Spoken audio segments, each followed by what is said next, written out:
Bonjour et bonsoir. Je suis vraiment contente de vous retrouver une fois de plus dans le cadre des questions de Siloué. Comme vous le connaissez déjà, je suis Siloué et je vous souhaite la bienvenue. Comme d'habitude, nous avons notre coach, M. Roger Fondi, qui est une fois de plus avec nous ce matin. Bonjour, coach. Bonjour, bonjour à tous. Oui, j'espère que vous allez bien. Je vais très bien et je suis très heureux d'être là pour répondre aux questions. D'accord. Comme d'habitude, nous avons une question et l'honneur est donné ce matin aux hommes.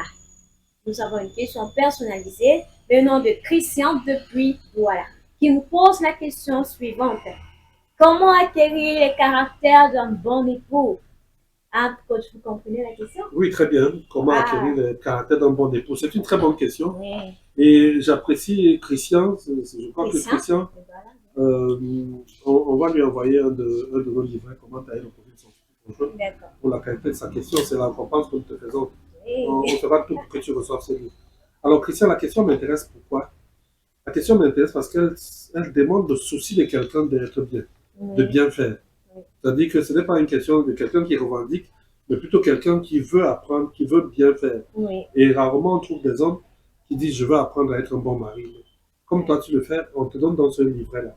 Ah, Le profit de ouais. son petit conjoint. Ah, Alors, voilà. disons donc qu'il y a deux choses à faire pour acquérir ces données-là. Il faut se former. Il faut se former, on va commencer à en parler un peu ici.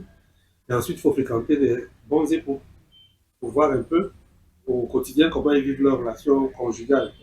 Alors, pour se former, nous, on a un cadre bien approprié pour accompagner les célibataires qui veulent se marier, les renforcer dans leur côté futur époux. Mais je veux quand même te dire deux ou trois choses importantes sur la qualité d'un bon époux. Un bon époux est d'abord un homme de valeur. C'est-à-dire c'est un homme de valeur d'abord.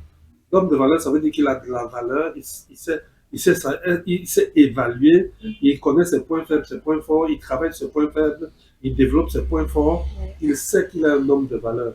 Il est un homme de valeur parce qu'il est courageux, il sait pardonner, il sait être humble, il sait prendre des décisions, il connaît un certain nombre de choses qui font de lui un homme, c'est-à-dire celui qui peut avancer sereinement. Oui. Mais la deuxième chose, maintenant, quand il doit devenir un époux, c'est de savoir que, étant un homme de valeur, c'est un homme fort, euh, qui a beaucoup de capacités, étant devenu époux, il a besoin de développer maintenant la relation avec son épouse.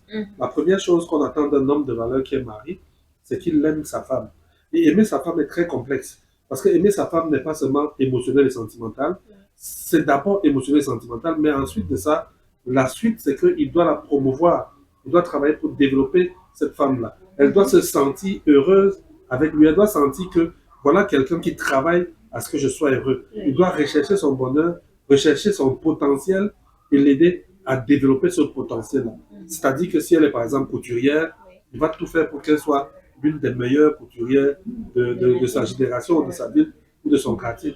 Donc ça, c'est la deuxième dimension de l'amour. La troisième chose qu'il va faire, c'est qu'il va apprendre à la protéger. Et la protéger là, il va la protéger contre les ennemis, contre toutes les agressions, et il va même la protéger, dit souvent ça pour rire contre elle-même. Quand face à ses propres dérives à elle, il sera toujours là pour lui rappeler, chérie, tu es en train d'aller, tu es en train de, tu es en train de. Donc il va la protéger. Il va aussi pourvoir ses besoins matériels, émotionnels, spirituels. Il est là. Et vraiment, c'est ça l'homme, le mari de valeur dont tu parles, dont la question pose. Il doit être là pour pouvoir à ces besoins-là. Et donc, on a dit, il est un protecteur, pas une brute, il est un protecteur.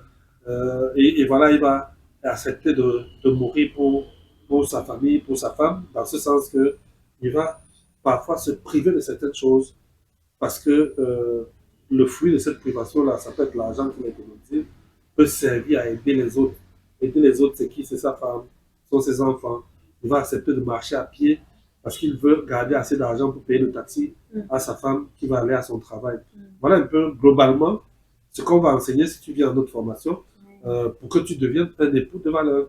D'accord. Disons félicitations à Christian Qui a gagné son livre. qui a reçu son livre. On va t'envoyer cela d'ici peu. Ne vous, vous avez vu, hein, quand vous posez des questions, vous avez même des récompenses. Hein. Oui, tout à fait. Moi, depuis là, je n'ai pas encore eu de récompense. Alors, Parce que tu n'as pas encore posé ta question. Tu poses les questions des autres.